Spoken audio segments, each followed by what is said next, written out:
जय भीम नमो बुद्धाय साथियों। आप सभी लोगों ने doctor Baba Saheb Bhimrao Ambedkar life and mission एक दर्द भरी व संघर्षमय जीवन गाथा का भाग 1 से लेकर भाग 3 तक सुना। आज की वीडियो में हम आपके सामने लाए हैं भाग 4। चलिए शुरू करते हैं भाग 4। आंदोलन के दौरान गिरफ्तार किए गए 8 लोगों में से 7 को 6 जून 1927 को 4 महीने की सज़ा सुनाई। वह भी इसलिए हो पाया क्योंकि जज एक गैर हिंदू था। बाबा साहब ने बाद में कहा कि यदि सवर्ण हिंदू जज होता तो हमें न्याय नहीं मिलता और पेशवाओं का राजा होता तो इस तरह के सामाजिक आंदोलनकारियों को हाथियों के पैरों तले कुचल दिया गया होता। उन दिनों पेशवा शासन काल में पुणे में अछूतों को थूकने के लिए गले में मिट्टी की हांडी लटकाकर तथा अपने पग चिन्हों को मिटाने के लिए कमर पर पेड़ की डाली बांधकर सड़कों पर निकलना पड़ता था। सुबह व शाम को जब छाया लंबी होती थी तो अछूतों की छाया सवर्णों पर न पड़ जाए इसलिए वे घरों से बाहर ही नहीं निकलते थे। महत्वपूर्ण बात यह है कि सभी सवर्ण बाबा साहब के आंदोलन के खिलाफ नहीं थे, जो प्रगतिशील विचारों के हिंदू थे और अंबेडकर के विचारों के साथ थे। उन सवर्णों को रूढ़वादी हिंदुओं ने बाद में बहुत परेशान किया। महाड़ में सनातनी हिंदुओं में तालाब को शुद्ध करने के लिए 108 घड़े जल तथा पंचगंग डाला।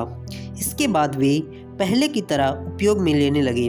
ध्यान रहे कि वहाँ के मुसलमानों ने तालाब के पानी को कभी अशुद्ध नहीं माना। यही नहीं, कुछ सवर्ण सुधारवादी नेता भी इस शुद्धि के खिलाफ थे। बापूराव जोशी ने शुद्धिकरण के खिलाफ कथित रूप से शुद्ध करने से पहले तालाब में कूदकर स्नान किया, लेकिन बाद में बापूराव को सवर्ण बिरादरी से बाहर कर सजा दी। महाड़ सत्याग्रह हिंदू समाज की जाति व्यवस्था को ललकारने वाला कदम था। यह नए युग की शुरुआत थी। इस घटना ने भारत के सामाजिक व राजनीतिक इतिहास को नया मोड़ दिया। इस अकेले महाड़ संघर्ष ने भारत की सामाजिक व्यवस्था के ढांचे की चूल्हे हिला दी। इसके बाद सदियों से हिंदुओं की गुलामी की बेड़ियों में जकड़ा अछूत समाज अपने मानवीय हकों के लिए सवर्ण हिंदुओं के सामने संघर्ष के लिए ललकारते हुए खड़ा हुआ था। हमेशा दीनहीन की दशा में रहने वाले समाज की भवें तन गई थी, मुट्ठियां भींच गई थी, आंखें लाल हो गई थी। पूरे अछूत समाज में आक्रोश फैल गया था। अन्याय करने वाले अमानवीय धर्म की बेड़ियां तोड़ने का उन्होंने मन बना लिया था।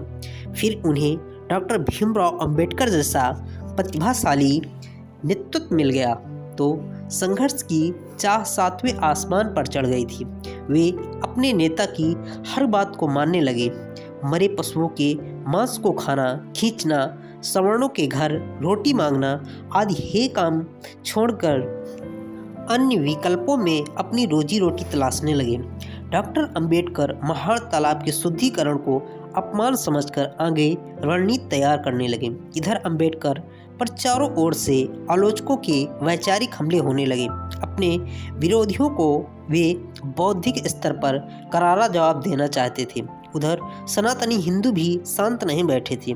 अछूतों की उस मानवीय हक को छीनने के लिए उन्होंने महाड़ नगर पालिका पर इतना दबाव डाला कि तालाब पर सभी के पानी के उपयोग की छूट के प्रस्ताव को वापस ले लिया गया।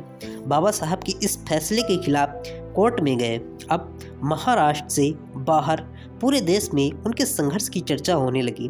पक्ष और खिलाफ में अखबारों में खूब छपने लगा। इन सब का जवाब देने के लिए एक अखबार की जरूरत महसूस हुई। पैसों की तंगी के कारण मूक नायक अखबार पहले ही बंद कर दिया गया था, जिसे 1920 में शुरू किया गया था। अब अप्रैल 1927 को बहिष्कृत भारत नामक एक दूसरे साप्ताहिक अखबार की शुरुआत की। इसके माध्यम से वे अपने तेज तर्रार विचारों का प्रचार व प्रसार तथा विरोधियों को तार्किक जवाब देने लगे। 26 जून 1927 को इस अखबार ने अंबेडकर ने घोषणा की कि महाड़ के सनातनी हिंदुओं द्वारा तालाब का धार्मिक मंत्रों उच्चारण द्वारा शुद्ध किया जाना अछूतों के लिए अपमानजनक है और जो अछूत लोग महाड़ के हिंदुओं के इस घृणित कार्य को धिक्कारना चाहते हैं वे अपना नाम बहिष्कृत हितकर्णी सभा के ऑफिस में लिखवाएं। उन्होंने कहा कि अछूत समाज हिंदू धर्म के अंदर है या नहीं, अब हम हमेशा के लिए इसका फैसला भी करना चाहते हैं। 3 जुलाई 1927 के डॉक्टर अंबेडकर ने बम्बई के सरकाव सजी जहांगीर हॉल में अछूतों की सभा में कहा, सत्याग्रह यानी युद्ध, लेकिन इस युद्ध में तलवार, बंदूक, तोप, बम जैसे हथियारों का उपयोग नहीं करना है। यह युद्ध बिना शास्त्रों के लड़ना है। इसके बाद अंबेडकर ने महाड़ में एक और सम्मेलन करने का फैसला किया। पहले के सत्याग्रह के बाद अनेक सुझाव और पत्र आने लगे। कुछ समाज सुधारक समझते थे कि डॉक्टर बाबा साहब भीमराव अंबेडकर ब्राह्मण समाज के विरोधी हैं। वे ऐसा इसलिए सोचते थे कि क्योंकि ब्राह्मण जात आधारित वर्ण व्यवस्था के ज़्यादा समर्थक थे। लेकिन सच्चाई यह थी कि अंबेडकर ब्राह्मणों के कतई विरोधी नहीं थे।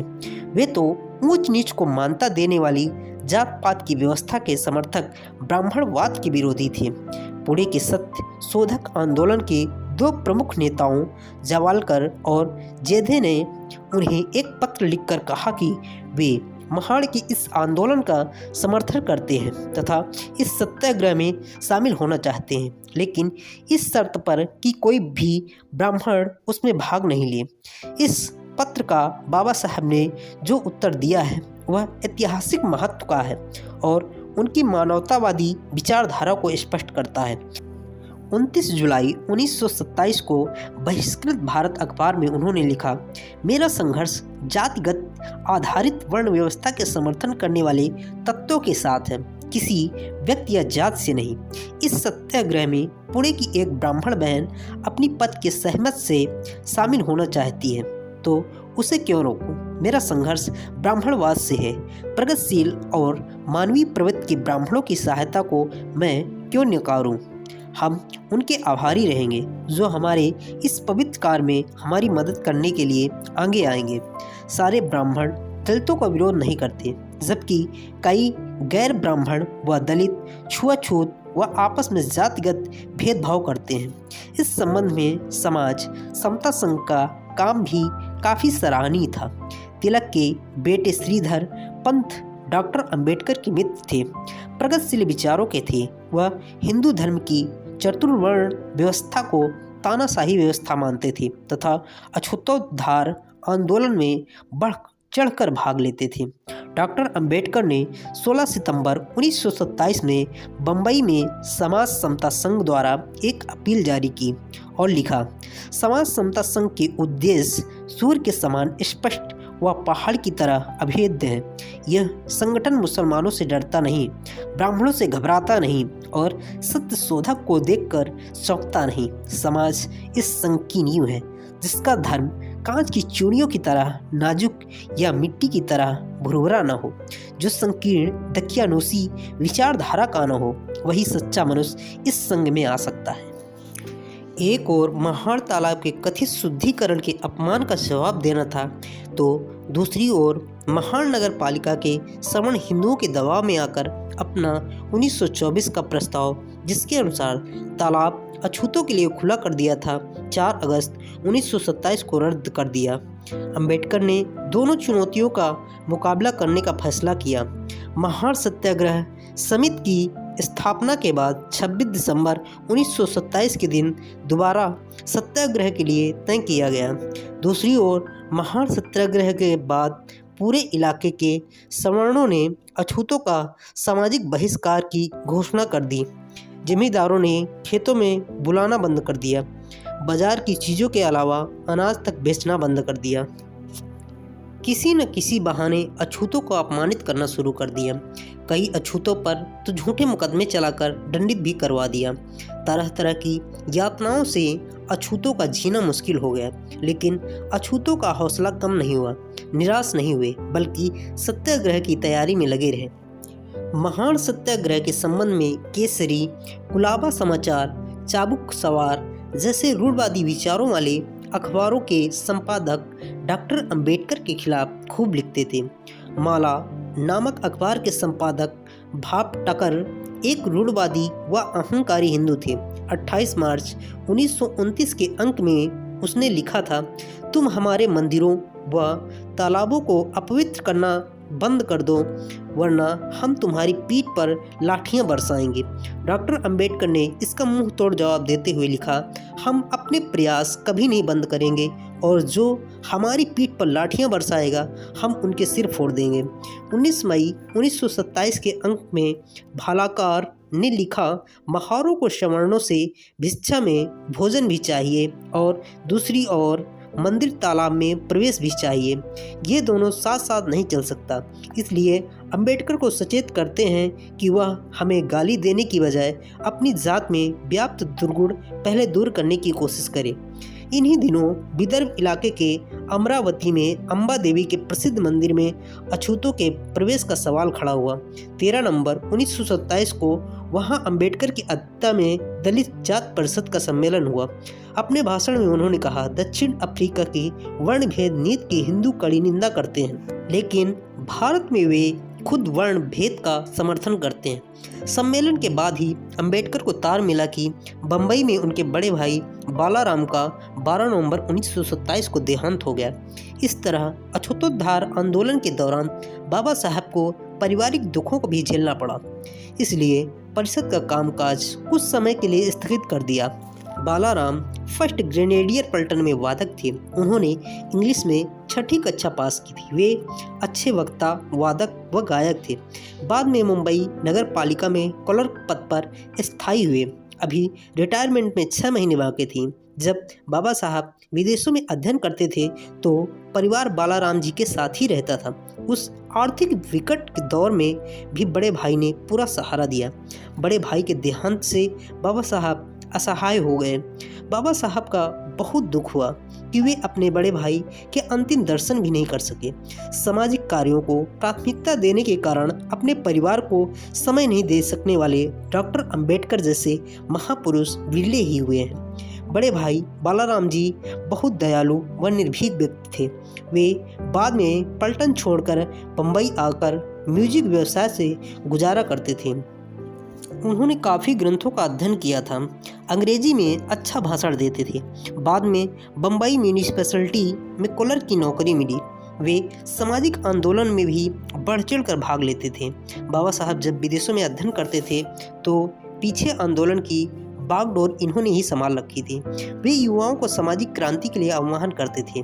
महान सत्याग्रह से पहले उन्होंने कहा था, मैं भी महान सत्याग्रह में अपनी जान कुर्बान करने वाला हूँ। लोग सम्मान से उन्हें दादा साहेब अंबेडकर कहते थे। महान सत्याग्रह में भाग लेने वालों के लिए बहिष्कृत हितकर्णी सभा के ऑफिस दामोदर हॉल परेल बम्बई में ही व्यवस्था की गई। अछूतों के सत्याग्रह की जरूरत पर बताते हुए बाबा साहब ने कहा, धर्म मनुष्य के लिए है, मनुष्य धर्म के लिए नहीं। जो धर्म हमारा ख्याल करेगा उसके लिए हम अपने प्राण भी न्यौछावर करेंगे, और जो धर्म हमारी परवाह नहीं करता उसकी परवाह हम क्यों करें। हमें अब हमेशा के लिए यह फैसला करना है कि हिंदू धर्म हमारा है या नहीं। जो धर्म जात के आधार पर ऊंच नीच करता है वह धर्म नहीं, गुलाम बनाए रखने का साजिश है। इसके साथ ही बाबा साहब ने सत्याग्रह के बारे में सरकार के सामने भी विचार रखे। आखिर सरकार कितने लोगों को कितने दिन तक जेल में डालेगी? यदि सरकार हमारे मानवीय अधिकारों को हासिल करने की राह में रोड़े डालेगी तो हमें अंतर्राष्ट्रीय मंच पर संयुक्त राष्ट्र संघ के सामने अपनी फरियाद कर सरकार की क्रूरतापूर्ण नीति को नंगा करना होगा। यदि सवर्णों ने सत्याग्रह को नाकाम किया तो उनका ही नुकसान होगा, क्योंकि ऐसा करने पर अछूतों को पक्का विश्वास हो जाएगा कि हिंदू धर्म सिर्फ पत्थरों का धर्म है और उनके आगे नाक रगड़ने से कुछ हासिल नहीं होगा। सवर्ण हिंदुओं, यह संभालो तुम्हारा धर्म कहकर इससे छुटकारा पाने की तैयारी कर देंगे। यह अछूतों के स्वाभिमान व सम्मान का संघर्ष है। आखिर कब तक इस घुटन भरी व्यवस्था में रहकर लाते खाते रहेंगे? यदि हम भी हिंदू हैं तो हमारे अधिकार समान क्यों नहीं हैं? मनुष्य होकर भी जानवरों को मिलने वाली सुविधाएं भी नहीं मिले तो इस व्यवस्था को धर्म कहना ही गलत होगा। जब सत्याग्रह का समाचार चारों ओर फैल गया तो रूढ़वादी हिंदुओं ने बाबा साहब की तीखी आलोचना की। जब बाबा साहब बार बार हिंदू धर्म में अछूतों की दयनीय दशा पर ध्यान नहीं देने के कारण इससे छुटकारा पाने की चेतावनी देते थे तो सवर्ण तिलमिला जाते थे और बाबा साहब पर स्वार्थी होने का इल्ज़ाम लगाते थे। लेकिन बाबा साहब कहते थे कि हम धर्म परिवर्तन के लिए उतावले नहीं हैं। हमारा संघर्ष इंसान का दर्जा प्राप्त करने के लिए है। छुआछूत एक तरह की गुलामी है। गुलामी और धर्म एक साथ नहीं रह सकते। आत्मसम्मान से वंचित रखने से किसी समाज व देश का विकास नहीं हो सकता। जात पात ने अछूतों को तो नरकीस जीवन में डाल ही दिया। सवर्ण तथा देश के विकास को भी भारी नुकसान हुआ है। किसी एक बड़े वर्ग को अलग थलग कर देश प्रगति नहीं कर सकता।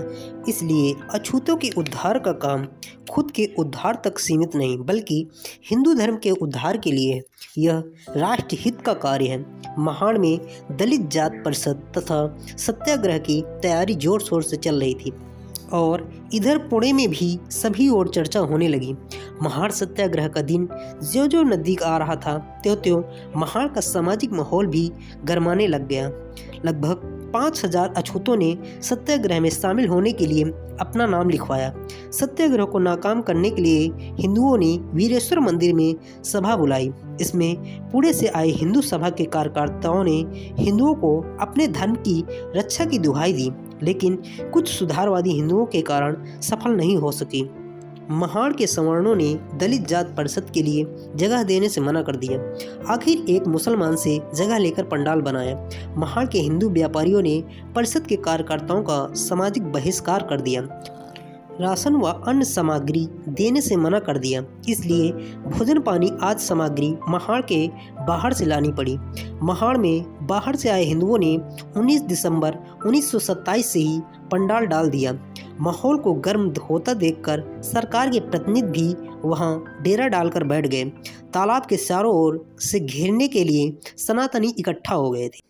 बाबा साहब अपने प्रमुख सहयोगियों व लगभग 200 प्रतिनिधियों के साथ 24 दिसंबर 1927 को बम्बई से महाड़ के लिए समुद्री मार्ग से रवाना हुए। रवाना होने से पहले उन्होंने अछूतों का आह्वान किया, सत्याग्रह में शामिल होकर छुआछूत के कलंक को धो डाले और इसके लिए जिनसे जो बन पड़े धन व अन्य देवे। रास्ते में जगह जगह बंदरगाहों पर सत्याग्रहियों ने जयघोष किया। दूसरे दिन 25 दिसंबर को दोपहर दास गांव पहुंचे। वहां लगभग 3000 अछूतों ने बाबा साहब का गगनभेदी जय घोष के साथ स्वागत किया। वहां से उनको जुलूस के रूप में महाड़ ले जाया गया। दास गांव महाड़ से 5 मील दूर है। यह दूरी सत्याग्रहियों ने पैदल चलकर पूरी की। डॉक्टर अंबेडकर ने अपने अनुयायियों को अनुशासित रहने व शांति बनाए रखकर महाड़ पहुंचने की सलाह दी। पुलिस अधीक्षक ने डॉक्टर अंबेडकर से आग्रह किया कि वे पहले जिला मजिस्ट्रेट के ऑफिस में जाकर उनसे मिले। अंबेडकर सहस्त्र बुद्धि के साथ उनसे मिले तो जिला मजिस्ट्रेट ने कहा कि सवर्ण हिंदुओं ने चौदार तालाब को खानगी संपत्ति होने का दावा किया है, इसलिए जब तक विवाद का कानूनी फैसला नहीं होता आप सत्याग्रह नहीं करें। अंबेडकर भी बैरिस्टर कानूनी विद्वान थे और बोले, जिस स्थान का हिंदू, मुसलमान, ईसाई व पारसी उपयोग करते हैं वह स्थान खानगी कैसे हो सकता है? खानगी होने पर भी कानूनी दृष्टि से सार्वजनिक ही माना जाएगा। हम सत्याग्रह जरूर करेंगे। आखिर मजिस्ट्रेट से यह बात की कि उनको भी परिषद द्वारा आयोजित सभा में बोलने की अनुमति दी जाए। यह बात अंबेडकर ने मान ली। उस दिन महाड़ में लगभग 15,000 महिला पुरुष सत्याग्रह में एकत्रित हुए थे। सत्याग्रह की तैयारियां पूरी थी। दूसरे दिन लगभग 5,000 अछूतों ने सत्याग्रही के रूप में अपने नाम लिखवाए। दूर दूर से आए हजारों अछूतों में जोरदार उत्साह व जोश था। वे बाबा साहब की जय जयकार कर रहे थे। अंबेडकर सम्मेलन के पंडाल की ओर गए और वहां सभी के साथ खाना खाया। इधर पुलिस ने सुरक्षा के कड़े बंदोबस्त करते हुए धारा 144 लागू कर दी। शाम को 4:30 बजे सम्मेलन शुरू हुआ। विशाल सभा में अधिकतर के पहनावे में गरीबी साफ झलक रही थी। ज्यादातर अछूतों के बदन पर कुर्ता भी नहीं था। दाढ़ी बड़ी हुई थी, नंगी पीठ थी, लेकिन वहां बैठे स्त्री पुरुषों के चेहरे उत्साह व आशा से खिले हुए थे। ज्यों ही मंच पर बाबा साहब ने खड़े होकर अपना हाथ आसमान में उठाते हुए संघर्ष का आह्वान किया तो आसमान बाबा साहब की जय घोष से गूंज उठा। फिर सभी शांत होकर उन्हें सुनने लगे। अंबेडकर ने कहा, हम तालाब पर इसलिए जाना चाहते हैं क्योंकि हम भी औरों की तरह इंसान हैं और इंसान की तरह सम्मान व स्वाभिमान से जीना चाहते हैं। शाम को सम्मेलन में मजिस्ट्रेट आए और बोले, प्रस्ताव के अनुसार सार्वजनिक तालाब सबके लिए खुला है, लेकिन 12 व्यक्तियों ने कोर्ट में यह दावा पेश किया है कि चौदार तालाब खानगी संपत्ति है, इसलिए कोर्ट के फैसले का आपको इंतजार करना चाहिए। पहले सत्याग्रह के दौरान जिन लोगों ने आप पर हमला किया था उन्हें सजा दी गई।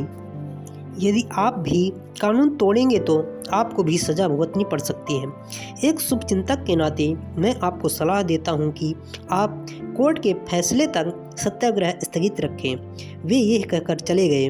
वहीं बाबा साहब ने कहा, मेरा हृदय यह देखकर खुशी से उछल रहा है कि आप अपने सम्मान व मानवीय अधिकार हासिल करने के लिए सत्याग्रह को तैयार हैं, लेकिन संघर्ष छेड़ने से पहले अच्छा हो कि इसके कानूनी पक्ष पर भी विचार कर लें। सभी ने सत्याग्रह के लिए समर्थन किया।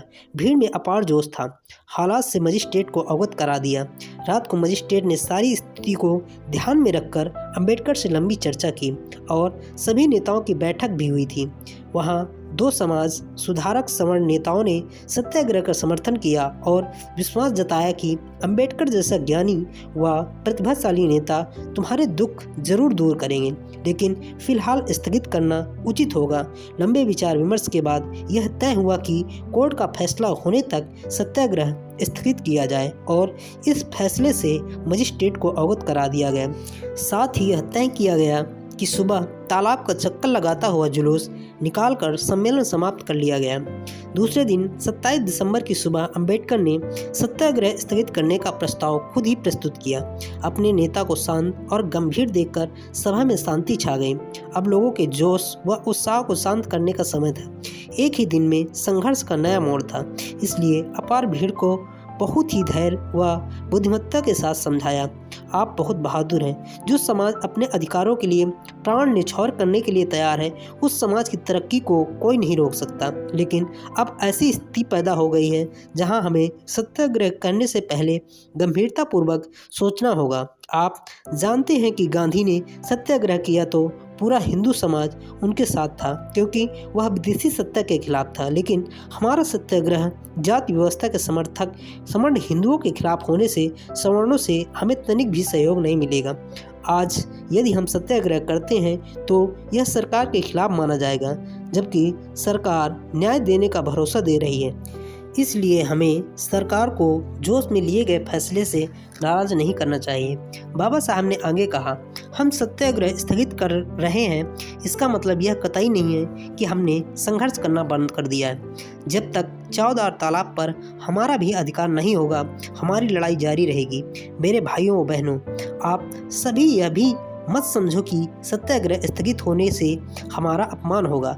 मैं तुम्हारी भावनाओं व आक्रोश को समझता हूँ, लेकिन मैं भरोसा दिलाता हूँ कि हमारा लक्ष्य हासिल किए बिना मैं शांत नहीं बैठूंगा।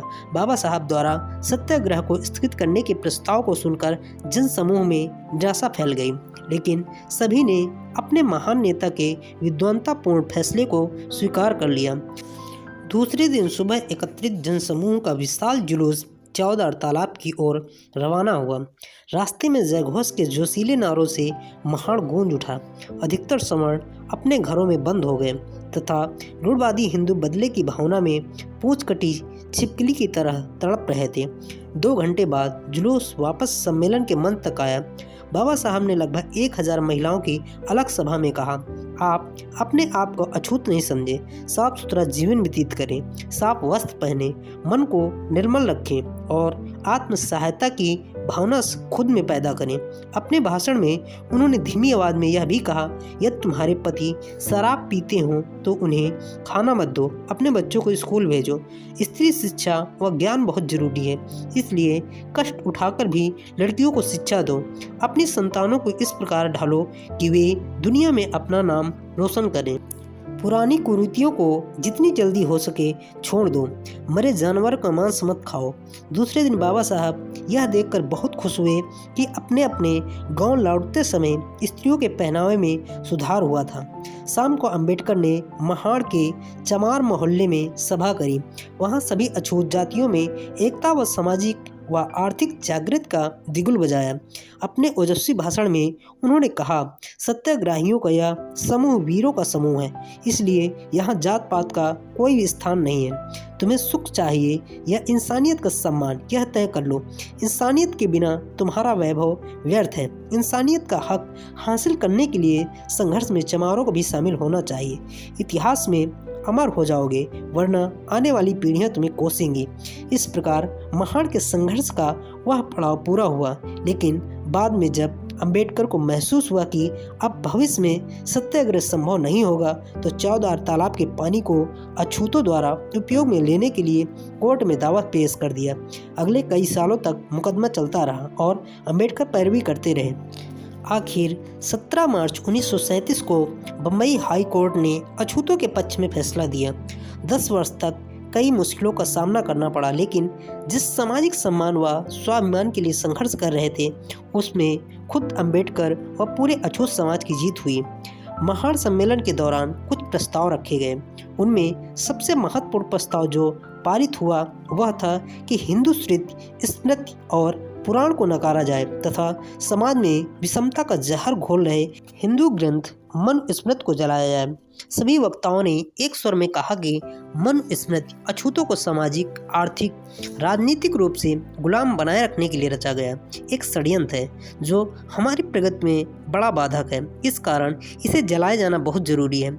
यह ग्रंथ ऊंच नीच तथा भेदभाव पूर्ण विचारों से शूद्रों के पतन की ओर ढकेलता है। वक्ताओं ने इससे विषमता, निर्दयता तथा अन्याय का समर्थक ग्रंथ कहा। इसके बाद 25 दिसंबर 1927 को रात को 9 बजे महाड़ के सम्मेलन स्थल पर पंडाल के सामने खड्डा खोदकर चिता बनाकर सभी की मौजूदगी में काले कानून वाले ग्रंथ मनुस्मृति को जलाया गया। सवर्ण हिंदुओं के कलेजे पर डॉक्टर अंबेडकर द्वारा की गई यह करारी चोट थी। इसके बाद समाज में कई तरह की प्रतिक्रियाएं हुई। जर्मनी के प्रसिद्ध प्रोटेस्ट मार्टिन लूथर किंग ने पोप के पाप विमोचन पत्र को जलाकर यूरोप में धर्म क्रांति की शुरुआत की थी। इसी प्रकार कई लोगों ने अंबेडकर को भारत का मार्टिन लूथर किंग कहा। मनुस्मृति दहन से भारत के हिंदू धर्म के ठेकेदारों को भारी सदमा पहुंचा, तो कुछ चुपचाप भारी बदलाव की आहट को सुन रहे थे। विटनबर्ग में मार्टिन लूथर ने पोप का पाप विमोचन जलाने के बाद भारत में जातिवादी व धार्मिक रूढ़वादियों पर ऐसा हमला डॉक्टर अंबेडकर ने किया था। महाड़ कस्बा भारत के मार्टिन लूथर डॉक्टर अंबेडकर का विडेनबर्ग बन गया। भारत के इतिहास में 25 दिसंबर 1927 का दिन हमेशा याद रखा जाएगा, क्योंकि उस दिन अंबेडकर ने मन के काले कानून की किताब मनुस्मृति को आग हवाले कर हिंदुओं के सामाजिक ढांचे में बदलाव की मांग की थी। महाड़ के इस सम्मेलन तथा इसमें मनुस्मृति जैसे ग्रंथ को जलाने के दूरगामी परिणाम हुए। भारत के इतिहास में अछूतों में सामाजिक जागृति के लिहाज से यह एक ऐतिहासिक दिन था। खास बात यह भी है कि हम सत्याग्रह में विठोबा महादेव, वाडवाल जैसे मराठा वृद्ध सामाजिक कार्यकर्ता भी सक्रियता से शामिल हुए, लेकिन ब्राह्मणवादी अखबारों ने इस घटना की निंदा में खूब लिखा। शंकराचार्य भी तिलमिला गए। यही नहीं, कुछ अछूत नेता भी महाड़ सत्याग्रह व मनुस्मृति के खिलाफ में बोले। अंबेडकर के भाषण के बाद सभा समाप्ति से ठीक पहले बम्बई से गैर ब्राह्मण दल व सत्य शोधक के नेता जेधे व जवलकर कार से वहां पहुंचे और अपने भाषण में कहा, अंबेडकर के बराबर ज्ञानी व कर्तव्य परायण नेता अछूतों में कोई नहीं है। वे आपके कल्याण के लिए जी जान से प्रयास कर रहे हैं। आपको इनके पीछे चलना है। अपना भला काल्पनिक ईश्वर नहीं, बल्कि अंबेडकर ही आपके दुख दर्द दूर कर सकते हैं। यह आपके सेनापति हैं, इसलिए यह जैसा कहें वैसा ही करना है। दोपहर भोजन के बाद यह घटना यूं हुई। वहाँ बहुत दूर से महिलाओं का भी एक दल आया हुआ था। एक वृद्ध महिला डॉक्टर अंबेडकर को देखकर जोर जोर से रोने लगी और जब अपनी आंखों के सामने अंबेडकर को देखा तो चुप हुई। उसको अंबेडकर ने ढाढ़स बंधाया। महान संघर्ष ने जहां एक ओर अछूतों में जागृत का बीज बोया, वहीं समाज व सरकार को भी अछूतों की एकता व संघर्ष की ताकत का एहसास हुआ। इसके बाद बाबा साहब अछूतों के दिलों में और अधिक बस गए। उनकी प्रतिभा व नेतृत्व की प्रसिद्धि भारत के कोने कोने में फैल गई। बाबा साहब अछूतों के हितैषी बड़े नेता के रूप में उभर गए। महान सम्मेलन से उनके राजनीतिक कौशल का भी लोगों ने लोहा माना। सम्मेलन के दौरान मनुस्मृति जलाए जाने पर बाद में डॉक्टर अंबेडकर को पूछे जाने पर कहा, सदियों से हाशिए पर डाल दिए गए अछूत समाज की गरीबी, दरिद्रता, पीड़ा व दुर्दशा पर हिंदुओं का ध्यान खींचने के लिए सिर हथेली पर रखकर हमने यह महान कार्य किया। अपने सामाजिक आंदोलनों में अछूतों के अलावा कुछ ब्राह्मण समाज सुधारकों ने व क्रांतिकारियों ने डॉक्टर अंबेडकर का पूरा साथ दिया, जो उस समय एक क्रांतिकारी कदम था, क्योंकि ऐसी प्रगतिशील विचारकों व सुधारकों को सवर्ण हिंदू समाज बिरादरी से बाहर कर कई तरह से प्रताड़ित करता था। लेकिन ऐसे अपमान को सहन करते हुए भी कुछ लोग बाबा साहब के साथ हर आंदोलन में शामिल रहे। गंगाधर नीलकंठ सहस्त्रबुद्धे शाश्वत ब्राह्मण समाज से थे। महान सत्याग्रह के दौरान मनुस्मृति दहन का जब प्रस्ताव पारित हुआ था तो स्वयं सहस्त्रबुद्धे जी ने ही अपने हाथों से वहां बनाई हुई चिता पर मनुस्मृति का दहन किया। वे कुछ समय के लिए बाबा साहब द्वारा चलाए जा रहे जनता साप्ताहिक अखबार के संपादक भी रहे। वे समाज समता संघ के सक्रिय कार्यकर्ता और कामगार आंदोलन के नेता भी थे। इसी प्रकार अनंतराव विनायक चित्रे डॉक्टर अंबेडकर के ब्राह्मण सहयोगियों में से एक बहुत ही घनिष्ठ सहयोगी थे। महाड़ सत्याग्रह सम्मेलन की सफलता में उनका सबसे बड़ा योगदान था। महाड़ के 14 तालाब में जाकर पानी पीने का प्रस्ताव उन्होंने ही महाड़ सत्याग्रह सम्मेलन में रखा था। इन जैसे कुछ अन्य गैर ब्राह्मण सहयोगियों ने महाड़ सत्याग्रह से पहले गांव-गांव जाकर खूब प्रचार किया। महाड़ सम्मेलन के समाप्त होने के बाद अंबेडकर अपने सहयोगियों के साथ महाड़ के बुद्धकालीन गुफाएं देखने गए, जिन्हें देखकर वे काफ़ी गौरवान्वित व भाव विभोर हो गए। इस दौरान अछूतों को यह आशंका थी कि महाड़ सम्मेलन से तिलमिलाए हिंदू रूढ़वादी लोग बैर भावना से रास्ते में बाबा साहब पर हमला कर सकते हैं। इसलिए उनके गरीब अनुयायियों ने रास्ते में जगह जगह सुरक्षा का बंदोबस्त किया। रास्ते में कई जगह अछूतों ने अपने राजा यानी बाबा साहब का स्वागत किया। 2 जनवरी 1928 को वे बम्बई लौट आए। अमरावती सम्मेलन महाड़ तालाब के पानी के उपयोग के लिए चलाए गए सत्याग्रह की घोषणा से भी अमरावती के लोगों द्वारा किए जाने वाले मंदिर प्रवेश के सत्याग्रह को भी बल मिला। यहाँ के अछूत नेता वहाँ के प्रसिद्ध अम्बा देवी मंदिर के व्यवस्थापकों को मंदिर प्रवेश के लिए नोटिस दे चुके थे, लेकिन उन्होंने साफ मना कर दिया कि हिंदू धर्म की मान्यताओं के अनुसार शूद्रों का मंदिर प्रवेश अधर्म है, इसलिए यह कतई संभव नहीं है। इसके बाद उस इलाके के अछूत नेता पंजाब राव देशमुख तथा जीए गवाई आदि नेताओं ने 13 नवंबर 1927 को एक सम्मेलन का आयोजन किया। सम्मेलन की अध्यक्षता के लिए बाबा साहब को आमंत्रित किया। बाबा साहब को देखने व सुनने के लिए लोगों में बड़ा उत्साह था। 13 नवंबर को यह सम्मेलन अमरावती के इंद्र भवन थिएटर में आयोजित किया। इसमें भाग लेने वाले प्रमुख नेताओं में केसी देशमुख, देवरा नाइक प्रधान, आर.डी. कोवाली थी। सम्मेलन में अध्यक्ष पद पर बोलते हुए डॉक्टर अंबेडकर ने इस बात पर जोर दिया कि हिंदू होने के कारण अछूतों का हिंदू मंदिर प्रवेश पाने का पूरा अधिकार है, चाहे वह मंदिर सार्वजनिक हो या निजी। उन्होंने इस परंपरा की कड़ी निंदा की कि सदियों से अछूतों का मंदिर प्रवेश वर्जित है, इसलिए वे अपना अधिकार खो चुके हैं। सम्मेलन में वक्ताओं के जोशीले भाषण व अछूतों की जागृति को देखकर बम्बई प्रदेश की काउंसिल ऑफ स्टेट के मेंबर तथा अंबा देवी मंदिर कमेटी के अध्यक्ष ने आग्रह किया कि दूसरे दिन सम्मेलन नहीं करें। मंदिर कमेटी ने भरोसा दिलाया कि वह दलितों के मंदिर प्रवेश से इनकार कर फिर से विचार करेगी तथा अगले 3 महीने में अपने फैसले के बारे में बता देगी। यह सब अछूतों में आई चेतना का ही असर था। हिंदू धर्म में समानता व स्वाभिमान के लिए बाबा साहब ने महार सत्याग्रह, वहाँ के तालाब का पानी अछूतों के उपयोग के लिए किया गया।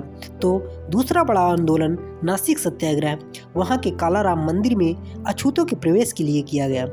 12 मार्च 1930 को गांधी द्वारा डांडी मार्च से 10 दिन पहले 2 मार्च 1930 को अंबेडकर ने नासिक में मंदिर प्रवेश के लिए सत्याग्रह किया था। इस सत्याग्रह से पहले देश में कुछ महत्वपूर्ण घटनाएं घटी जिनकी जानकारी पहले दिया जाना उचित होगा। ब्रिटिश शासन की एक महत्वपूर्ण घटना है साइमन कमीशन का भारत आना। भारत में राजनीतिक असंतोष फैलता जा रहा था। अंग्रेज सरकार चाहती थी कि 1919 के कानून के तहत दिए गए राजनीतिक सुधारों में बदलाव कर कुछ और सुविधाएं दी जाए। सरकार ने संविधान सुधार मंडल की नियुक्ति की जिसके अध्यक्ष सर जॉन साइमन थे। इसमें ब्रिटिश हाउस के कुल 6 सदस्य थे। सरकार ने घोषणा की कि यह कमेटी भारत में राजनीतिक सुधार के बारे में भारतीय नेताओं की गवाही लेने का काम करेगी। इसमें एक भी भारतीय सदस्य नहीं था, इसलिए कांग्रेस ने इसका बहिष्कार किया। सन 1919 में मॉन्टेग्यू चेम्सफोर्ड योजना में सुधार तथा संशोधन पेश करने के लिए ब्रिटिश सरकार ने साइमन कमीशन नियुक्त किया, जो 3 फरवरी 1928 को बम्बई आकर उतरा। उस दिन पूरे भारत में हड़ताल रखी और कमीशन का बहिष्कार शुरू हुआ। साइमन कमीशन जहां भी गया गो बैक साइमन, साइमन वापस जाओ के नारे लगाए और काले झंडे दिखाए। कांग्रेस ने साइमन कमीशन का पूरी तरह से बहिष्कार किया था। साइमन कमीशन की मदद के लिए भारत सरकार ने सेंट्रल असेंबली द्वारा निर्वाचित सदस्यों की सिलेक्ट कमेटी बनाई। उसी प्रकार राज्यों में सिलेक्ट कमेटी बनाई। बम्बई प्रांत की सिलेक्ट कमेटी में अंबेडकर चुने गए, लेकिन कमेटी ने जो रिपोर्ट तैयार की थी उस पर मतभेद होने के कारण डॉक्टर अंबेडकर ने दस्तखत नहीं किए। उन्होंने अलग से अपने द्वारा तैयार की गई स्वतंत्र रिपोर्ट को पेश किया, जिसमें उन्होंने सिंध को बम्बई प्रांत से अलग करने का विरोध किया। दरअसल भारत में मुस्लिम बहुमत प्रांतों की संख्या बढ़ाने के उद्देश्य से मुस्लिम नेता यह मांग कर रहे थे। अंबेडकर ने मुसलमानों के पृथक निर्वाचन संघ का विरोध करते हुए कहा कि पृथक चुनाव तथा सांप्रदायिक संरक्षण प्रजातंत्र के सिद्धांत के खिलाफ है। संख्या के आधार पर सीटें सुरक्षित होनी चाहिए, लेकिन चुनाव बालिग मतदाताओं से ही होना चाहिए। बम्बई की काउंसिल में 140 मेंबर हों, जिनको 33% मुस्लिम मेंबर और 15% दलित जाति के सदस्य हों। प्रांतीय मंत्रिमंडल की बैठक मुख्यमंत्री की अध्यक्षता में होनी चाहिए, गवर्नर की नहीं। सरकारी नौकरियों में भारतीयकरण जल्दी हो तथा प्रांतीय मंत्रिमंडल पूरी तरह से जिम्मेदार हो। बाबा साहेब अम्बेडकर के यह विचार उनकी राष्ट्रभक्ति के परिचायक हैं। मुस्लिम लीग की सांप्रदायिक नीति का राष्ट्रीयता के आधार पर जितना अधिक विरोध डॉक्टर अंबेडकर ने किया, उतना तो कांग्रेस ने भी नहीं किया था। साइमन कमीशन को सहयोग देने के लिए डॉक्टर अंबेडकर के विरोधियों ने उन्हें देशद्रोही व ब्रिटिशों का पिट्ठू कहा। सवर्ण नेता साइमन के सामने समाज की ऐसी तस्वीर पेश करते थे जैसे यहाँ छुआछूत जैसी कोई समस्या नहीं है। डॉक्टर अंबेडकर ने लिखा, साइमन कमीशन का बहिष्कार न करने का अछूतों का फैसला स्पष्ट है। छुआछूत सवाल सामाजिक है, फिर भी उसके समाधान के लिए राजनीतिक उपाय किए जा सकते हैं। सवर्ण लोग इनकी समस्याओं पर कोई ध्यान नहीं दे रहे हैं। जब ब्रिटिश संसद में भारतीयों को स्वराज देने का विचार किया जाएगा तो अछूतों के अधिकारों का भी ख्याल रखा जाए। इसी उद्देश्य से वे साइमन से मिले थे और अपनी मांगों की विस्तृत रिपोर्ट दी। 23 अक्टूबर 1928 को पुणे में साइमन कमीशन के समक्ष डॉक्टर अंबेडकर ने गवाही दी। दोनों के बीच विभिन्न मुद्दों पर विस्तृत चर्चा हुई। अंबेडकर ने 3 महीने कड़ी मेहनत कर जो रिपोर्ट पेश की थी, उसकी उनके आलोचकों ने भी कुछ विचारकों ने उन्हें चकमक पत्थरों के एक हीरा संबोधित कर गौरवान्वित किया। साइमन कमीशन को सहयोग देने से सभी राष्ट्रीय नेता अंबेडकर से भारी नाराज हुए। देशद्रोही का आरोप लगाया, लेकिन अंबेडकर ने इसकी कतई परवाह नहीं की और राष्ट्रहित के काम में लगे रहे। साइमन रिपोर्ट तैयार होने पर न केवल उन्होंने दस्तखत किए बल्कि 17 मई 1929 को 94 पेज की अपनी बनाई रिपोर्ट भी जोड़ दी। मिनट ऑफ डिसेंट नामक इस रिपोर्ट को जब उन नेताओं ने पढ़ा तो उनकी आंखें खुल गई और अंबेडकर की राष्ट्रभक्ति पर शक करने की गलती का एहसास करने लगे। तिलक अखबार केसरी ने तब लिखा था, डॉक्टर अंबेडकर के विचार किसी राष्ट्रीय स्तर के नेता के हैं। इस प्रकार दलितों की 18 संस्थाओं ने कमीशन के सामने अपना मत प्रस्तुत किए और सभी ने दलितों के लिए अलग चुनाव का समर्थन किया। उधर बहिष्कृत हितकर्णी सभा ने भी अंबेडकर के ही विचारों का समर्थन किया और यह मांग करी कि अछूतों को सेना, नाविक दल व पुलिस दल में भर्ती का अधिकार दिया जाए। जून 1928 में अंबेडकर बम्बई के गवर्नमेंट लॉ कॉलेज में प्रोफेसर नियुक्त हुए। वकालत में जातिवाद तथा सामाजिक आंदोलनों में अधिक सक्रियता के कारण डॉक्टर अंबेडकर की वकालत में कई मुश्किलों का सामना करना पड़ा, इसलिए घर गृहस्थी चलाने के लिए उन्होंने इस नौकरी को स्वीकार किया। वहां अध्यापन के साथ सामाजिक गतिविधियों में भी सक्रिय रहते थे और अगस्त 1928 में उन्होंने दलित जाति शिक्षण समिति की स्थापना की, जिसके तहत शिक्षा के प्रचार का काम किया जाने लगा। सरकार ने इस योजना का स्वागत किया और हाई स्कूल के विद्यार्थियों के हॉस्टल में आवास सुधार के लिए सालाना 9,000 रुपये मंजूर किए। सरकारी आर्थिक सहायता से जब काम नहीं चला तो अंबेडकर ने हिंदू, पारसी, मुस्लिम, ईसाई सबसे मानवीय आधार पर आर्थिक मदद मांगना शुरू कर दिया। अछूत विद्यार्थियों को सवर्ण हिंदुओं के स्कूलों में एडमिशन नहीं मिलता था, उसके लिए भी अंबेडकर को लगातार संघर्ष करना पड़ता था।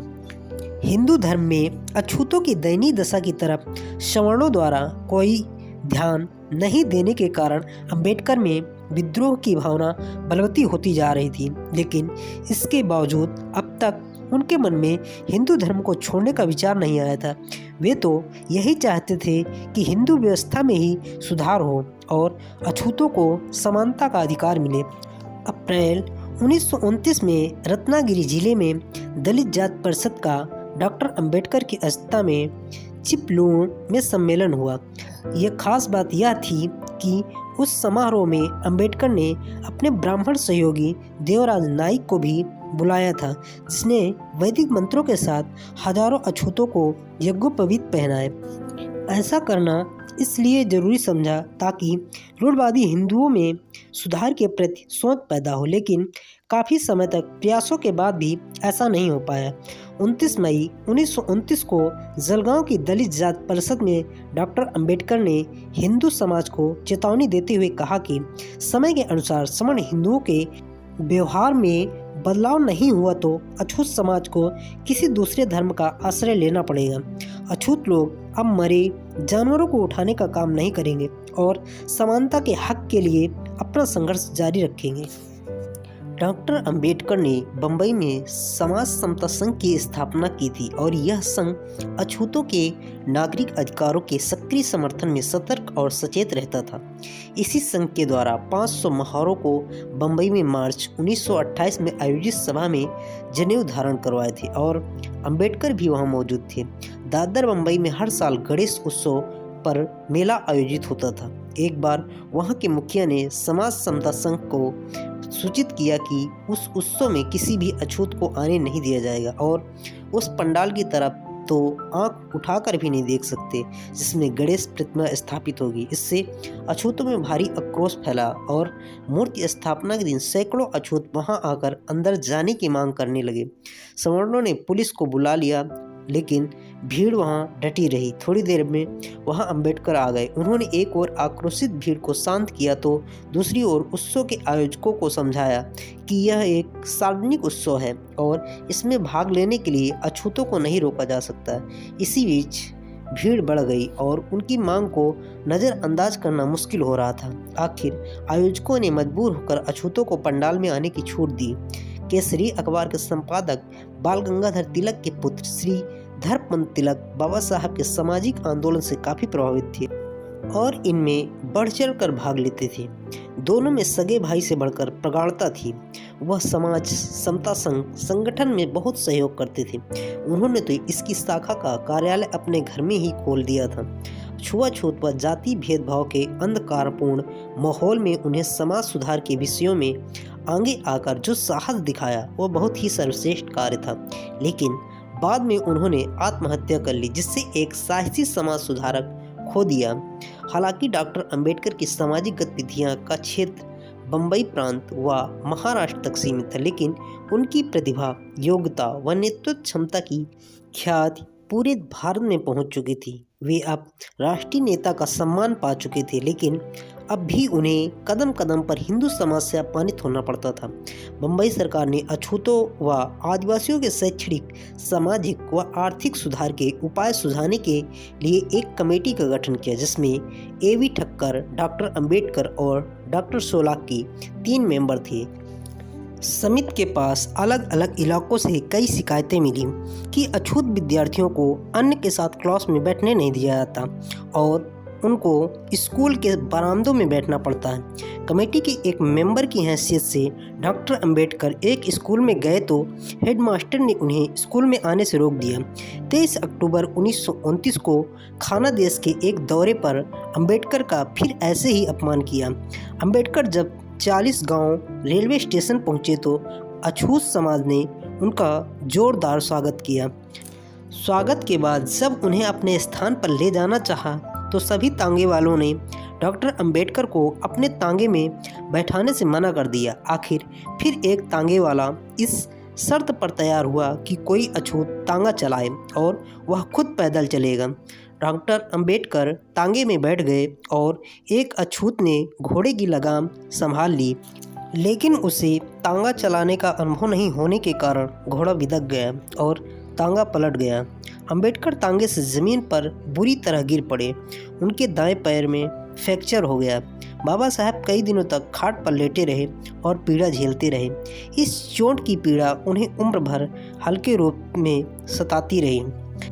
नासिक हिंदुओं का एक बड़ा तीर्थ स्थल माना जाता है। यहाँ गोदावरी नदी के किनारे एक मंदिर है जिसमें राम की काली मूर्ति स्थापित है। इसी कारण काला राम मंदिर कहा जाता है। रामनवमी के दिन यहाँ 15 दिन तक लक्खी मेला आयोजित होता है और रथ यात्रा भी निकाली जाती है। काला राम रथ में बैठकर गोदावरी नदी में स्नान करने जाते हैं। रथ को हिंदू लोग ही खींचते हैं और गोदावरी में स्नान कर मंदिर में दर्शन करते हैं। यह सब वहाँ के अछूतों के लिए मना था, लेकिन इस बार अछूतों की भी इच्छा हुई कि वे राम का रथ खींचे, गोदावरी में स्नान करें, फिर मंदिर में अन्य हिंदुओं की तरह दर्शन भी करें। वहाँ के अछूत पिछले 5 वर्ष से इसकी कोशिश कर रहे थे, लेकिन हिंदुओं ने एक नहीं सुनी। अछूत लोग बाबा साहब के महान सत्याग्रह के नेतृत्व से परिचित हो चुके थे, इसलिए उन्होंने प्रार्थना की कि वे यहाँ भी नेतृत्व करें और बाबा साहब ने स्वीकार भी कर लिया। 2 मार्च 1930 को गांधी जी के सविनय अवज्ञा आंदोलन शुरू करने की सूचना वायस लॉर्ड इरविन को भेजकर प्रचार शुरू कर दिया। उसी दिन डॉक्टर अंबेडकर ने 2 मार्च 1930 को नासिक सत्याग्रह शुरू किया। गांधी जी भारतीयों की राजनीतिक आज़ादी दिलाने के लिए संघर्ष कर रहे थे, जबकि डॉक्टर अंबेडकर अछूतों की सामाजिक समानता व स्वतंत्रता के लिए संघर्ष कर रहे थे। दोनों ही अहिंसात्मक आंदोलन थे। 2 मार्च को गांधी जी ने अपने आंदोलन की सूचना वायसराय को भेज दी। भारत के इतिहास में 1930 का वर्ष बड़ा महत्वपूर्ण है। इसी वर्ष दांडी यात्रा भी निकाली। बाबा साहब 2 मार्च 1930 को बम्बई से नासिक पहुंचे। उनकी अध्यक्षता में वहां एक विशाल सभा हुई, जिसमें यह घोषणा की गई कि चाहे कितनी ही मुश्किलें आए, लेकिन सत्याग्रह किया जाए। उन्होंने कहा, मंदिर में प्रवेश से हमारा उद्धार होने वाला नहीं है। हमें यह भी मालूम है कि मंदिर में पत्थर की मूर्ति लगी हुई है, उसके दर्शन से हमारी समस्या हल होने वाली नहीं है। यह सत्याग्रह तो सवर्ण हिंदुओं के मन की परीक्षा के लिए है कि हिंदू लोग जितने अपने धर्म के मानवतावादी होने का दावा करते हैं, व्यवहार में भी ऐसे हैं या नहीं। दोपहर 3 बजे अछूतों का एक बड़ा जुलूस, जो 4-4 की कतारों में बहुत ही अनुशासित था तथा 1 मील लंबा था, कालाराम मंदिर की ओर चल पड़ा। जुलूस के आगे सैनिक बैंड बजा रहा था। बैंड के पीछे समता सैनिक दल के सदस्य, फिर 500 अछूत स्त्रियां और उनके पीछे अछूत भाइयों की हजारों की अनुशासित भीड़ थी। नासिक के इतिहास में 15,000 लोगों का इतना विशाल यह पहला जुलूस था। जुलूस का नेतृत्व बाबा साहब कर रहे थे, जिसमें शामिल नर नारी मंदिर में राम के दर्शन करना चाहते थे। जुलूस मंदिर के पास आते ही मंदिर प्रबंधकों ने मंदिर के सारे दरवाजे बंद कर दिए। थोड़ा इंतजार किया, लेकिन उन्होंने दरवाजा नहीं खोले। आखिर गोदावरी नदी के घाट पर पहुंचकर जुलूस सभा में बदल गया। संघर्षशील भाषणों के बाद स्त्री पुरुषों ने सत्याग्रह की शपथ ली। उसी दिन रात को एक सभा ने मंदिर के सभी दरवाजों के सामने सत्याग्रह करना तय हुआ। दूसरे दिन 3 मार्च को मंदिर प्रवेश सत्याग्रह शुरू हो गया, लेकिन मंदिर पर पुलिस की सुरक्षा की कड़ी व्यवस्था थी। दरवाजे बंद थे। अंग्रेज पुलिस अधीक्षक रेनॉल्ड्स ने मंदिर के पास ही अपने ऑफिस का डेरा डाल दिया। सरकार ने आदेश निकाला कि मंदिर के आसपास पत्थर, लाठी, लकड़ी, हथियार आदि लाना मना है। मंदिर के चारों दरवाजे घेर कर 125 पुरुष और 25 स्त्रियां सत्याग्रही स्वर ताल के साथ भजन धुन गाते हुए बैठ गए। इस प्रकार रोजाना सत्याग्रह होता रहा और दरवाजे बंद रहे। अगले 1 महीने तक सत्याग्रह चलता रहा और जिसके बाद रामनवमी भी आ गई। उसी दिन रथ यात्रा होनी थी। पूरी तरह से सजा रथ मंदिर के सामने खड़ा था। सत्याग्रह समिति के अछूतों ने मांग की कि रथ खींचने में उन्हें भी शामिल किया जाए। आखिर एक सिटी मजिस्ट्रेट ने समझौता कराया कि सवर्ण हिंदू युवक और अछूत युवक दोनों मिलकर रथ को खींचेंगे। अछूत भाई भी इसके लिए तैयार थे। बाबा साहब भी मौके पर मौजूद थे। दरअसल यह समझौता तो एक षड्यंत्र था। हिंदुओं की मंशा तो कुछ और ही थी। नासिक के एक दलित नेता दादा साहब गायकवाड़ को किसी तरह यह मालूम हो गया कि सवर्ण हिंदू अछूतों पर हमला करेंगे। उन्होंने डॉक्टर अंबेडकर से कहा, आपका जीवन खतरे में है, इसलिए आप यहाँ से फौरन चले जाएं। मोटर गाड़ी उधर तैयार खड़ी है। यह सुनकर बाबा साहब निडरता के साथ बोले, आप मुझे अच्छी सलाह नहीं दे रहे हैं। मैं एक बहादुर सैनिक का बेटा हूँ, किसी कायर का नहीं। मैं डरपोक नहीं हूँ। मेरा चाहे जो हो, मौत के डर से मैं यहाँ से कतई नहीं हटूंगा। दूसरों की जान खतरे में डालकर अपनी जान बचाने के लिए मैं भागने वाला नहीं हूँ। दादा साहब गायकवाड़ यह सुनकर चुपचाप खड़े रहे, आगे एक शब्द भी नहीं बोल पाए। रामनवमी के दिन मंदिर का एक दरवाजा खोल दिया। मंदिर में सवर्ण हिंदुओं की भीड़ जमा होने लगी, तो इसमें कुछ अछूत भी मंदिर की ओर बढ़े तो धक्के मारकर उन्हें निकाल दिया। वे पीछे की ओर जाने लगे तो भीड़ ने रोक दिया। पुलिस डंडे मारने लगी, लेकिन दर्शन की आस में अछूत युवक वहीं डटे रहे। आखिर पुलिस थक गई तो उन्हें हिरासत में ले लिया। फिर पुलिस ने सिर्फ बच्चों व स्त्रियों के लिए अनुमति दी, तो कुछ अछूत स्त्रियां अंदर जाने लगी तो उन्हें भी हिरासत में ले लिया और बाद में उनके साथ बहुत बेइज्जती की। लगभग 1 लाख लोग रथ यात्रा को देखने आए थे। मंदिर में सवर्ण हिंदुओं ने समझौता भंग करके अछूत युवकों पर हमला कर मारपीट शुरू कर दी। जिस समय दूसरे हिंदू रथ को खींचते हुए एक सकरी गली में ले जाकर खड़ा कर दिया और गली के दोनों ओर सशस्त्र पुलिस खड़ी कर दी ताकि कोई अछूत रथ के पास ना आए। लेकिन कुछ अछूत बलवान युवक पुलिस की घेराबंदी तोड़कर रथ तक पहुंच ही गए।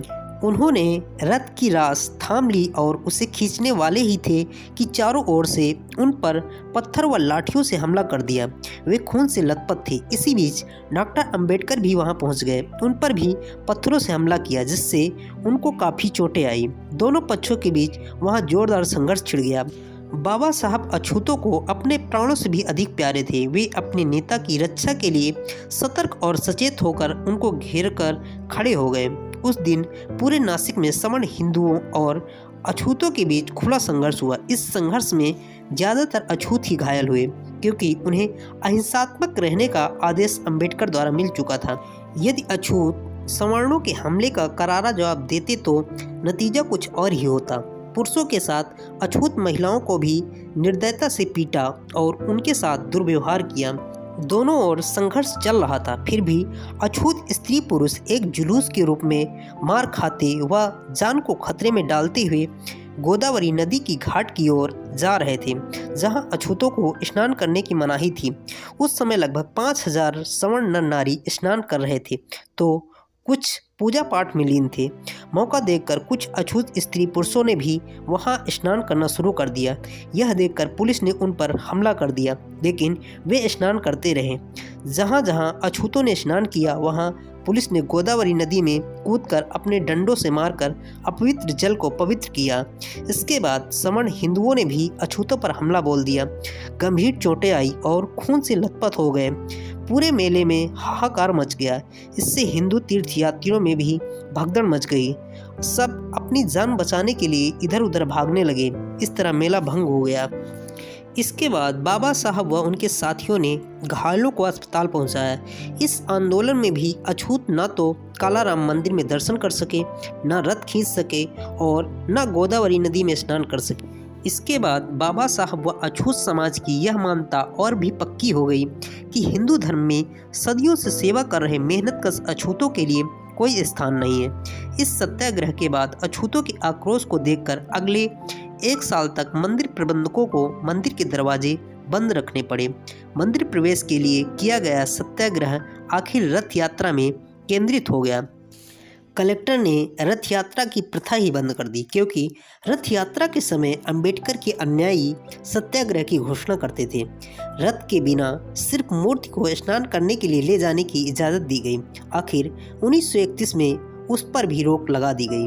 मंदिर प्रवेश सत्याग्रह के कारण नासिक जिले के अछूतों को काफ़ी सामाजिक उत्पीड़नों का सामना करना पड़ा। सवर्णों ने स्कूलों में प्रवेश बंद कर दिया, रास्ते भी बंद कर दिए। गाँव में रोजमर्रा की चीज़ें देना बंद कर अछूतों का सामाजिक बहिष्कार कर दिया। लेकिन सत्याग्रह जारी रहा। इसके बाद अंबेडकर गवर्नर फ्रेडरिक से मिले और न्याय की मांग करी। इसी दौरान कुछ उत्साही अछूतों ने कह दिया कि अब धर्म परिवर्तन करना ही उचित होगा, लेकिन बाबा साहब ने उन्हें रोक दिया। इस समय कुछ समाज सुधारक नेताओं ने बाबा साहब से मिलकर आग्रह किया कि सनातनी हिंदुओं का हृदय परिवर्तन के लिए उन्हें समय देवे। सेठ बिरला ने भी अप्रैल 1930 में अंबेडकर से बंबई में भेंट करी। कालाराम मंदिर के बारे में कोई फैसला नहीं हो रहा था, इसलिए बीच में स्थगित हुआ मंदिर प्रवेश का सत्याग्रह फिर से शुरू कर दिया और अक्टूबर 1935 तक जारी रहा। मंदिर भी कई साल तक बंद रहा। आखिर मंदिर प्रवेश पर सरकार ने कानून बना दिया और अक्टूबर 1935 में कालाराम मंदिर के दरवाजे अछूतों के लिए खोल दिए गए। इस सत्याग्रह के दौरान कुछ सिखों ने अछूतों की भारी मदद की। वे सत्याग्रह के समर्थन के लिए गांधी जी के पास गए, लेकिन गांधी जी ने उन्हें उल्टा यह कह दिया कि सत्याग्रह विदेशियों के खिलाफ किया जाना चाहिए और अपने ही देश के लोगों के खिलाफ सत्याग्रह करना उचित नहीं है। इस संबंध में गांधी जी ने यह भी सुझाव दिया कि यदि सवर्ण हिंदू अछूतों को पुराने मंदिर में नहीं जाने देते तो उनके लिए नए मंदिर बनवा दिए जाने चाहिए। लेकिन गांधी यह अच्छी तरह जानते थे कि ऐसा कतई संभव नहीं है। उन्हें मुसलमानों, सिखों, ईसाइयों की स्वतंत्रता व समानता स्वीकार थी, लेकिन अछूतों की नहीं, क्योंकि वे वर्ण व्यवस्था के पक्षधर थे। बाद में हिंदू मंदिरों को अछूतों के लिए खोलने की जरूरत इसलिए पड़ी ताकि हिंदू धर्म का एक बड़ा अछूत वर्ग हिंदू चंगुल से निकल न भाग जाए। नासिक मंदिर का सत्याग्रह चल ही रहा था। उसी दौरान नेताओं को साइमन कमीशन की रिपोर्ट का भी इंतजार था। रिपोर्ट मई 1930 में आई। उसके तुरंत बाद अंबेडकर की अध्यक्षता में अछूत नेता एक अखिल भारतीय सम्मेलन की योजना बना रहे थे। नागपुर में एक स्वागत समिति बनाकर नागपुर में ही सम्मेलन रखने का तय किया। इस सम्मेलन में डॉक्टर अंबेडकर को अछूतों के प्रतिनिधि के रूप में लंदन में होने वाले गोलमेज सम्मेलन में भेजने का प्रस्ताव पारित किया गया। आखिर लंबे समय बाद 1930 में साइमन कमीशन की रिपोर्ट प्रकाशित हुई। उसमें भारतीय दृष्टिकोण की उपेक्षा की गई। चूँकि भारत की राजनीतिक पार्टियों में कोई समझौता नहीं हुआ था, इसलिए साइमन कमीशन ने पृथक निर्वाचन प्रणाली के आधार पर ही नए सुधारों की सिफारिश की। लेकिन शर्त यह रखी गई कि प्रांत के गवर्नर से योग्यता का सर्टिफिकेट लेकर ही दलित जाति का कोई सदस्य चुनाव में खड़ा हो सकेगा। यह शर्त दलितों के लिए अपमानजनक थी, जिसका अंबेडकर ने पुरजोर विरोध किया। कमीशन ने 250 केंद्रीय विधानसभा की सीटों में से 150 हिंदुओं को दी। अछूतों को शामिल करते हुए संयुक्त चुनाव प्रणाली हिंदुओं तथा अछूतों के लिए रखी गई। 8 अगस्त 1930 को नागपुर में दलित जात कांग्रेस का पहला अधिवेशन डॉक्टर अंबेडकर की अध्यक्षता में हुआ। अपने भाषण में उन्होंने कहा कि भारत एक संगठित देश बन सकता है, लेकिन उसके सामाजिक ढांचे के सुधार पर गौर करना होगा। किसी एक ही जात, विशेषकर हिंदुओं को सारी राजनीतिक सत्ता सौंप दी तो यह दूसरे वर्ग के हित में नहीं होगा।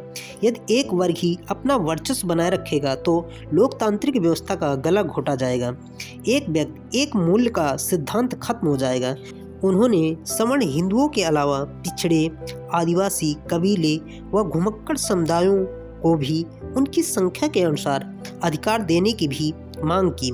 साइमन कमीशन के बारे में उन्होंने कहा कि गवर्नर द्वारा योग्यता का प्रमाण पत्र मांगना एक प्रकार की मनमानी है। यदि गवर्नर एक क्षेत्र में ही एक ही दलित को प्रमाण पत्र देता है तो फिर वहां चुनाव की जरूरत ही नहीं पड़ेगी। हमारी भलाई किस बात में है, इसका फैसला करने का हक हमारा है, गवर्नर का नहीं, और हम अपने हितों को अच्छी तरह जानते हैं। सम्मेलन में दलित जात कांग्रेस के उद्देश्यों की घोषणा करते हुए डॉक्टर अंबेडकर ने कहा, स्वराज के शासन विधान में ही हम राजनीतिक सत्ता प्राप्त कर सकते हैं, जिससे हमारा उद्धार होगा। इसलिए हमारा लक्ष्य स्वराज ही होना चाहिए। इस अवसर पर गांधी जी के सविनय अवज्ञा आंदोलन पर भी विचार रखें। उन्होंने कहा कि इससे जन चेतना तो आई है, लेकिन इसे व्यापक बनाया होता तो परिवर्तन एक बड़ी क्रांति हो सकती थी।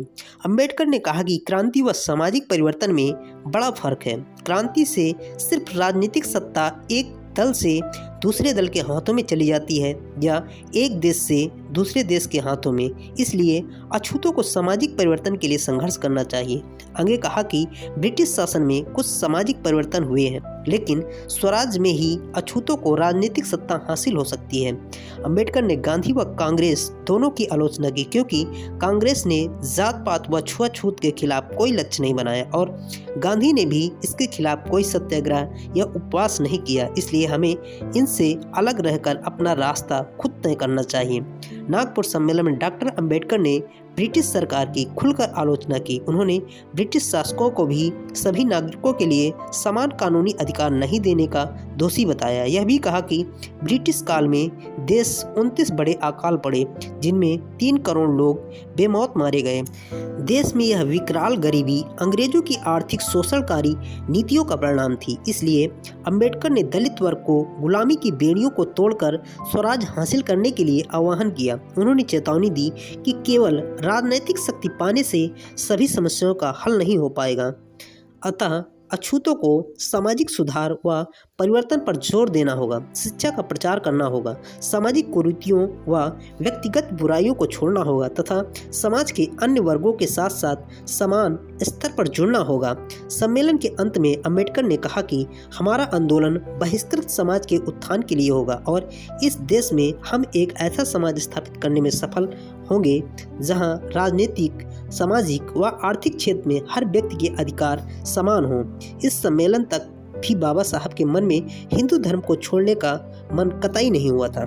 उल्टा यह कहते थे कि अछूत वर्ग तकलीफों को झेलते हुए भी हिंदू धर्म में सुधार लाने की कोशिश करेगा। नागपुर सम्मेलन के बाद बाबा साहब तेज बुखार के कारण कुछ दिन पीड़ित रहे। बाबा साहेब अंबेडकर द्वारा भारत की राजनीतिक आज़ादी का समर्थन करने से दलित वर्ग को एक नई दिशा मिली। अब तक के आंदोलनों में दलित वर्ग अपने मानवीय व सामाजिक अधिकारों के लिए संघर्ष करता आ रहा था, क्योंकि ब्रिटिश शासन से अछूत समाज को न्याय की उम्मीद थी और उसे अपने हित में मानता था। लेकिन अब बाबा साहब के नेतृत्व में अछूतों ने भी ब्रिटिश शासन को खुली चुनौती दी थी। यह सच है कि अछूतों की दयनीय दशा पर ध्यान नहीं देने के कारण डॉक्टर अंबेडकर ने गांधी व कांग्रेस पार्टी की बड़ी आलोचना की थी, लेकिन उन्होंने ब्रिटिश सरकार की शोषणकारी नीतियों को भी समय समय पर बेनकाब कर खुली आलोचना की। उनके जैसा सच्चा राष्ट्रभक्त तो अछूतों की सामाजिक समानता के साथ देश व पूरी मानवता के कल्याण की बात करता था। दोस्तों, doctor Baba Saheb Bhimrao Ambedkar life and mission एक दर्द भरी व संघर्षमय जीवन गाथा का शेष भाग आप भाग 5 में सुनेंगे। जय भीम, नमो बुद्धाय साथियों।